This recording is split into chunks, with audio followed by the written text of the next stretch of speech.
नमस्कार शेतकरी मित्रांनो, आजच्या ठळक बातम्या. उंबरदरी धरणातून अवैध पाणी उपसा, दुसऱ्यांदा धाड, 4 विद्युत पंप केले जप्त. आधीच टंचाईत त्यात चोरीच्या घटना. जनावरांनाही ओढतोय उष्माघाताचा धोका, आरोग्य विभाग सतर्क. दिवसातून भरपूर पाणी द्या. चॅनल जर नवीन असेल तर लाईक, शेअर आणि सबस्क्राईब करायला विसरू नका.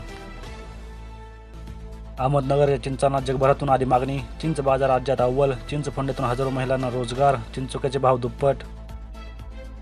व्हिडिओ शेवटपर्यंत नक्की पहा. गरोळगी तलावात साठवण, पावसाचा अक्कलकोटला दिलासा. शनिवारी झालेल्या पावसाचा गरोळगी तलावात पाणीसाठा झाला आहे.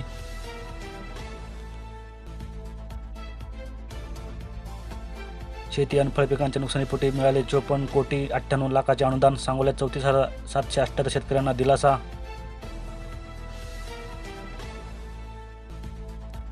फळभाज्या आणि पालेभाज्यांच्या भावात घसरण. चाकण बाजार, कांद्याचे भाव उतरले. लसणाच्या भावात वाढ.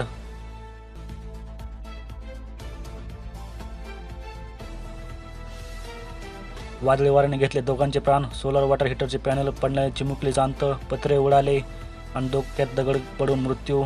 संभाजीनगरमधील घटना. कडबा महागल्याने बैराजा कसा जगविणार पशुधनाला. कडब्याची पेंडी 30 रुपयाला. रब्बीचा पेरा घटल्याने चाऱ्यावर परिणाम.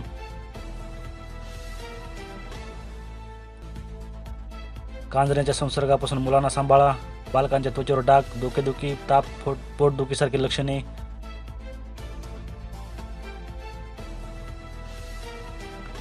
शंभर किलो कापूस विकल्यानंतर मिळतो 1 ग्रॅम सोन्याचा दागिना. सोन्याचे दर 75,000 पार. कापसाला केवळ 7,000 रुपये दर.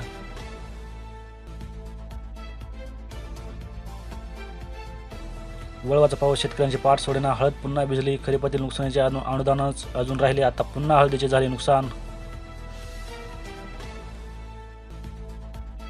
इसापूर धरणातून दररोज 0.34 दशलक्ष घनमीटर पाण्याचे होते बाष्पीभवन. पाण्याचा अपव्यय टाळावा.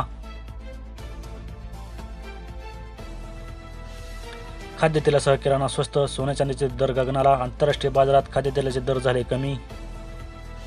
सोन्याच्या भावात 16% वाढ.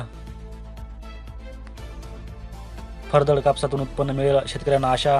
अवकाळीमुळे कापूस पिकांचे नुकसान. हस्तप्रक्रियेतील कापाशीचा हंगाम संपत आला आहे. दुष्काळी परिस्थितीत ग्राहकांना महावितरणचा आर्थिक शॉक. वीज बिलात 7.5 तर स्थिर आकारात 10% दरवाढीचा निर्णय. वीज दरवाढ अन्यायकारक. अवकाळी गारपिटीच्या संकटावर कोणीच का बोलेना. शेतकऱ्यांच्या व्यथा. निवडणुकीच्या धामधुमीत नुकसान भरपाईची चिंता.